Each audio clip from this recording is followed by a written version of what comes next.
Pemerintah daerah Kabupaten Bovendigul gelar pertemuan terkait implementasi Inpres nomor 1 tahun 2025. Efisiensi anggaran yang dilakukan oleh pemerintah berdampak pada dana alokasi khusus DAK fisik tahun ini. Akibatnya sejumlah proyek yang semula direncanakan harus disesuaikan dengan prioritas yang lebih mendesak.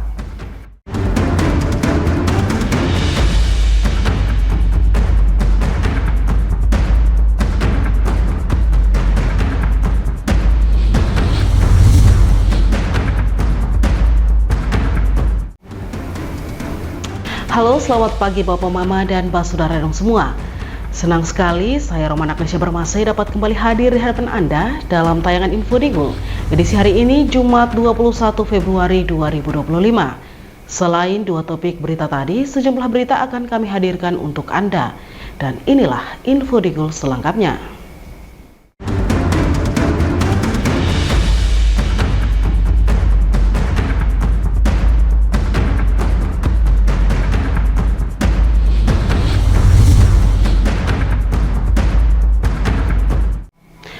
Kita ke berita yang pertama. Sehubungan dengan dikeluarkannya Instruksi Presiden atau Inpres nomor 1 tahun 2025 tentang efisiensi belanja dalam pelaksanaan anggaran pendapatan dan belanja negara atau APBN serta anggaran pendapatan dan belanja daerah atau APBD tahun anggaran 2025.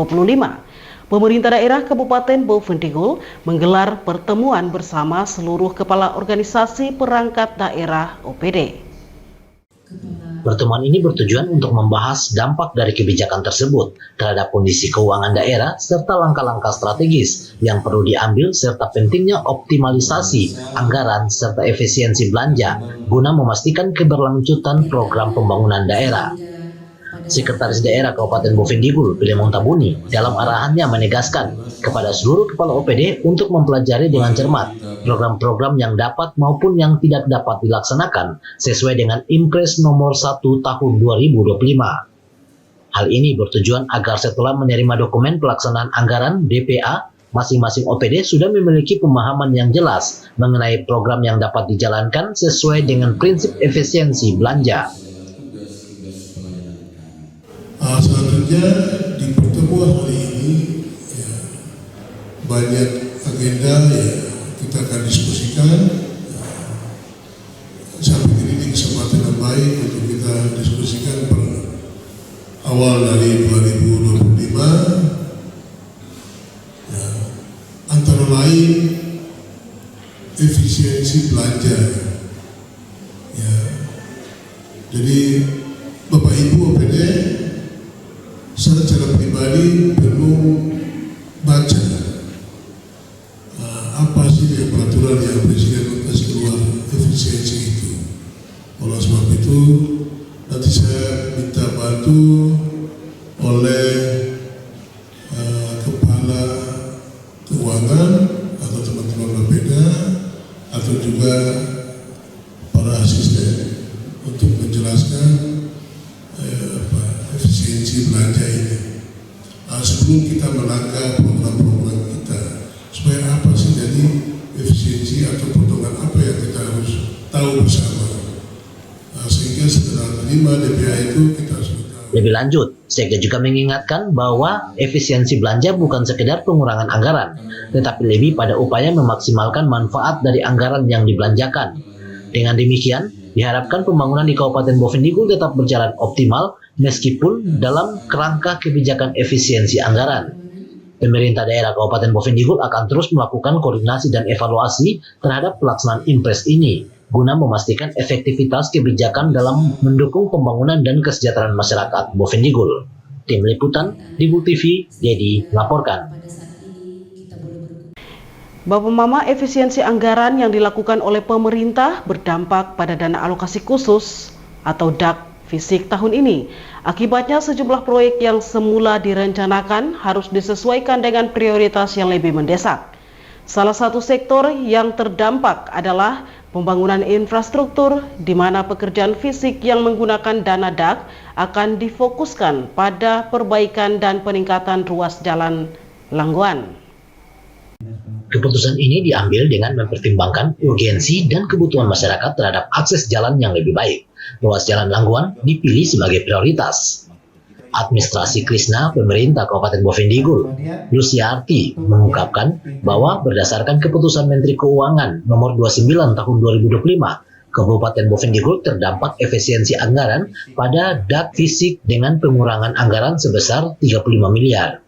Hal ini menyebabkan banyak pekerjaan fisik tidak dapat dikerjakan dan fokus utama dialihkan ke peningkatan ruas Jalan Langguan. Sementara itu, dana alokasi khusus non-fisik tidak mengalami dampak dari kebijakan efisiensi ini. Kemudian tadi disampaikan oleh Kepala Bapeda kami bahwa adanya KMK 29 2025 kan kita terdampak untuk DAK fisik kurang lebih kan 35 miliar. Nah, itu mengakibatkan kami tidak dapat melakukan program itu, khususnya fokus pada pembangunan jalan di ruas Langguan. Jadi kami mohon maaf. Artinya ini kan pemangkasan kan dari pusat, jadi kita harus menyesuaikan. Nah, kemudian terkait KMK 29 tadi kami tidak terdampak untuk DAK non fisik. Luciarti juga menjelaskan bahwa langkah yang diambil oleh pemerintah daerah sejalan dengan kewajiban untuk melaporkan hasil realisasi dak fisik dan non fisik tahun 2024. Badan Perencanaan Pembangunan Daerah telah berkoordinasi dengan organisasi perangkat daerah terkait dan hasil laporan realisasi dari OPD telah mencapai 100%. Dengan proses selanjutnya hanya menunggu kelengkapan dokumen. Dengan adanya kebijakan ini, diharapkan peningkatan ruas Jalan Langguan dapat memberikan manfaat maksimal bagi masyarakat, meskipun beberapa proyek fisik lainnya harus ditunda atau disesuaikan dengan prioritas yang ada. Tim Liputan, Digul TV, Dedi melaporkan. Bapak Mama dan Bapak Saudara dong semua, jangan kemana-mana, sesaat lagi Info Digul akan kembali, tetaplah bersama kami.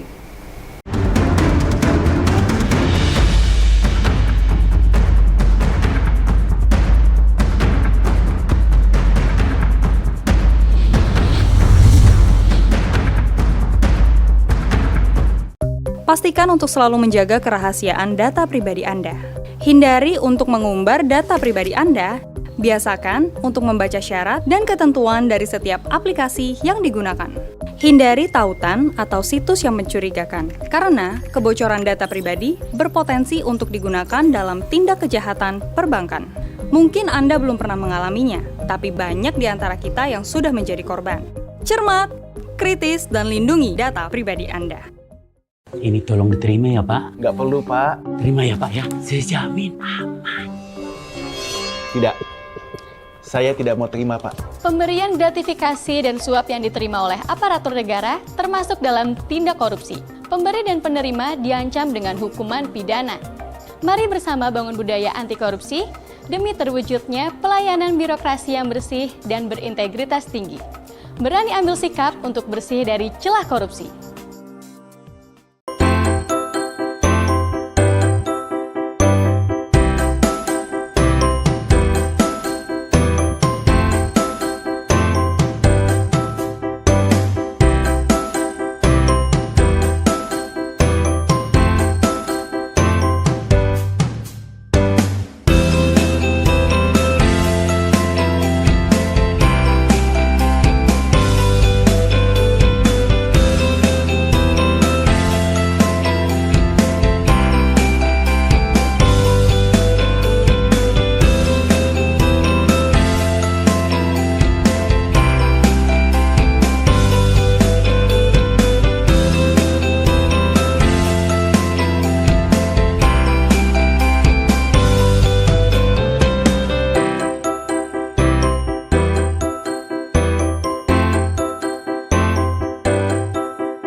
Terima kasih saudara, Anda masih bersama kami. Kita kembali ke info selanjutnya.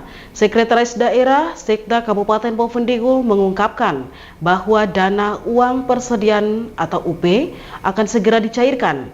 Hal ini dilakukan untuk memastikan kelancaran proses pelayanan publik dan berbagai kegiatan operasional pemerintah di daerah Kabupaten Bovendigul. Pencairan dana UP sempat mengalami keterlambatan akibat adanya permasalahan hukum yang melibatkan Kepala Badan Keuangan dan Aset Daerah Kabupaten Bovendigul yang saat ini sedang dalam proses di Polres Bovendigul. Namun setelah melalui berbagai upaya penyelesaian, akhirnya dana tersebut dapat segera dicairkan. Sekda Pilemon Tabuni menyatakan bahwa mulai hari ini seluruh organisasi perangkat daerah di lingkungan pemerintah Kabupaten Bovendigul sudah dapat memproses dana UP, gaji pegawai, serta kegiatan lainnya. Dia juga menegaskan bahwa gaji seluruh pegawai, baik pegawai negeri sipil maupun honorer, akan segera dicairkan sehingga tidak ada lagi isu-isu terkait keterlambatan pembayaran dan pastikan mulai hari ini. Mulai hari ini bisa proses UP, gaji dan lain-lain semua. Saya sudah mengimbau kepada seluruh OPD dan seluruh pegawai honorer 1-2 hari ke depan kami akan selesaikan gaji, UP dan lain-lain mulai hari ini. Nah, jadi tidak ada yang hoax begini, begitu, tidak ada informasi yang miring, itu tidak. Nah, ini bukan suatu kesengajaan, tapi memang berproses dengan seperti itu.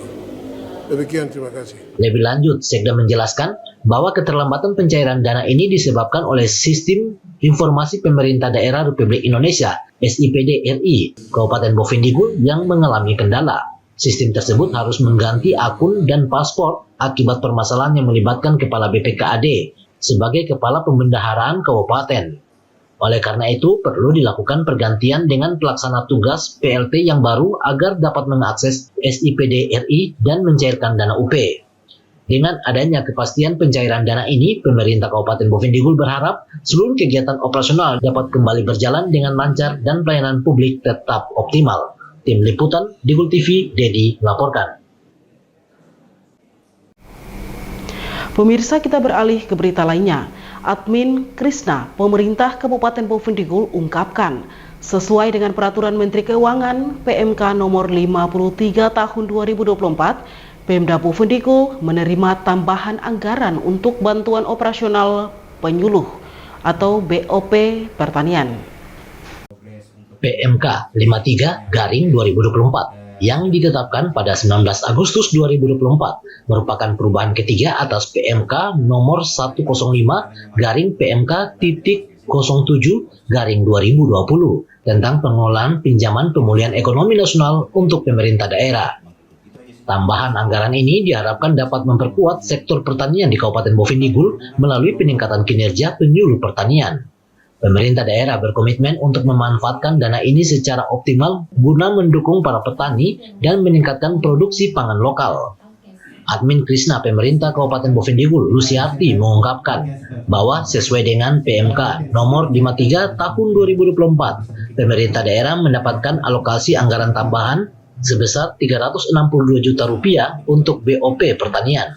Karena APBD telah ditetapkan dan dana tambahan ini belum ada di APBD induk, maka perlu dilakukan persiapan-persiapan. Sesuai dengan aturan, dapat dilakukan penjabaran APBD sehingga anggaran tambahan BOP pertanian akan menjadi pendapatan daerah. 2024 itu yang menjadi salah satu tambahan anggaran untuk daerah. Kami mendapatkan alokasi kurang lebih 362 juta untuk BOP pertanian. Proses tahapan karena APBD-nya sudah ditetapkan ya, karena kan anggaran belum ada di APBD induk. Jadi kami perlu melakukan persiapan-persiapan untuk kami secara aturan kan boleh melakukan perubahan terhadap penjabaran APBD. Jadi nanti anggaran itu akan masuk menjadi pendapatan daerah sebesar kurang lebih 362 juta. Jadi tahapannya kami mengundang OPD, kami mensosialisasikan terkait arahan-arahan dari kementerian, kemudian OPD menyiapkan kelengkapan untuk kita mengawal dana tersebut. Itu untuk DAK non-fisik.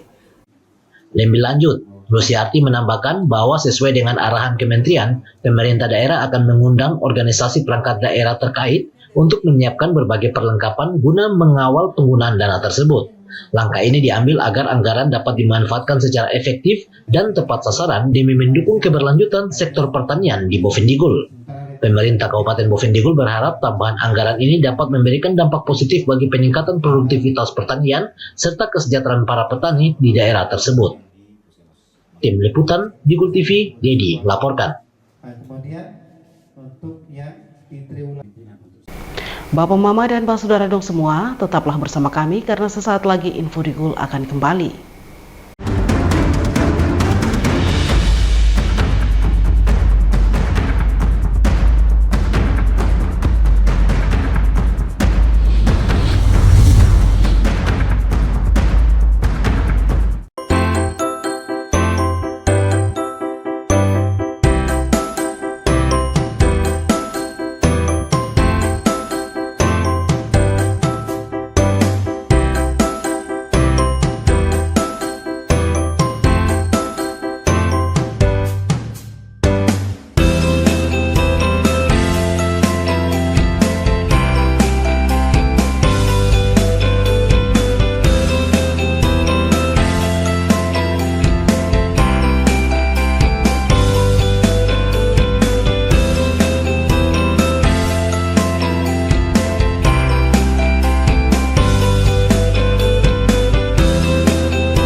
Ini tolong diterima ya Pak. Nggak perlu Pak. Terima ya Pak ya. Saya jamin aman. Tidak. Saya tidak mau terima Pak. Pemberian gratifikasi dan suap yang diterima oleh aparatur negara termasuk dalam tindak korupsi. Pemberi dan penerima diancam dengan hukuman pidana. Mari bersama bangun budaya anti korupsi demi terwujudnya pelayanan birokrasi yang bersih dan berintegritas tinggi. Berani ambil sikap untuk bersih dari celah korupsi. Pastikan untuk selalu menjaga kerahasiaan data pribadi Anda. Hindari untuk mengumbar data pribadi Anda. Biasakan untuk membaca syarat dan ketentuan dari setiap aplikasi yang digunakan. Hindari tautan atau situs yang mencurigakan, karena kebocoran data pribadi berpotensi untuk digunakan dalam tindak kejahatan perbankan. Mungkin Anda belum pernah mengalaminya, tapi banyak di antara kita yang sudah menjadi korban. Cermat, kritis, dan lindungi data pribadi Anda.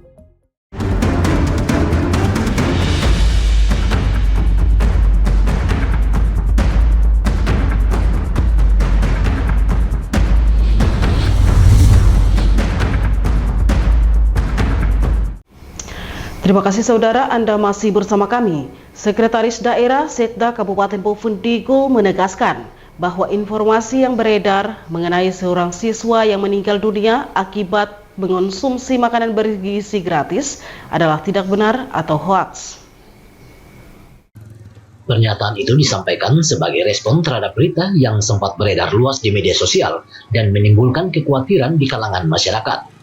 Saat ditemui di sela-sela pertemuan bersama organisasi perangkat daerah di Aula Kantor Bupati Bovendigul, Sekda Pilemon Tabuni mengklarifikasi bahwa hingga saat ini pemerintah daerah Kabupaten Bovendigul belum menjalankan program makanan bergizi gratis atau MBG. Menurutnya, pemerintah masih dalam tahap mempersiapkan infrastruktur untuk pelaksanaan program tersebut, sehingga informasi yang beredar terkait adanya siswa yang meninggal karena makanan bergizi gratis adalah tidak benar atau hoaks. Saya selaku Sekda Bovendigul ya sampai hari ini ya, kita secara resmi oleh pemerintah masih persiapan untuk menjalankan program makan gratis oleh Presiden. Jadi informasi yang berkembang di Bovendigul mati karena makanan gratis itu tidak ada. Nah, itu mungkin karena sakit atau apa, kami belum tahu sumber yang resmi. Tapi yang jelas bukan karena makan dari gratis itu tidak ada. Nah, karena pemerintahan ini belum jalan sampai hari ini. Nah, kemungkinan 2 bulan, 3 bulan ke depan baru makanan gratis itu bisa. Setelah siapkan semua infrastruktur perlengkapan terkait dengan itu. Demikian, terima kasih. Lebih lanjut, Sekda menambahkan bahwa saat ini pemerintah daerah Bovendigul masih berkoordinasi dengan Badan Gizi Nasional untuk melaporkan jumlah sekolah-sekolah yang ada di wilayah tersebut guna mempersiapkan program makan bergizi gratis. Ia juga mengajak seluruh masyarakat untuk tetap tenang dan tidak mudah percaya dengan informasi yang belum terverifikasi kebenarannya. Jika terdapat hal yang meragukan, masyarakat diminta untuk melakukan konfirmasi langsung kepada pihak berwenang. Masyarakat diimbau untuk lebih bijak dalam menerima dan menyebarkan informasi, terutama yang berkaitan dengan kesehatan dan keselamatan publik. Pemerintah daerah akan terus memastikan bahwa setiap program yang dijalankan, termasuk pemberian makanan bergizi gratis, berjalan sesuai dengan standar yang telah ditetapkan demi kesejahteraan masyarakat Bovendigul. Tim Liputan Digul TV, Dedi melaporkan. Bapak Mama dan Mbak Saudara dong semua, dengan berakhirnya informasi tadi sekaligus mengakhiri perjumpaan kita dalam Info Digul pagi ini. Terima kasih atas kebersamaan Anda dan terimalah salam persaudaraan kita. Nup bagen gup bagen ep gup bagen ep nup bagen. Saya ada karena kamu ada karena saya ada. Saya Romana Agnesia Bermase, mewakili seluruh kerabat redaksi yang bertugas, mohon pamit undur diri. Selamat pagi dan sampai jumpa.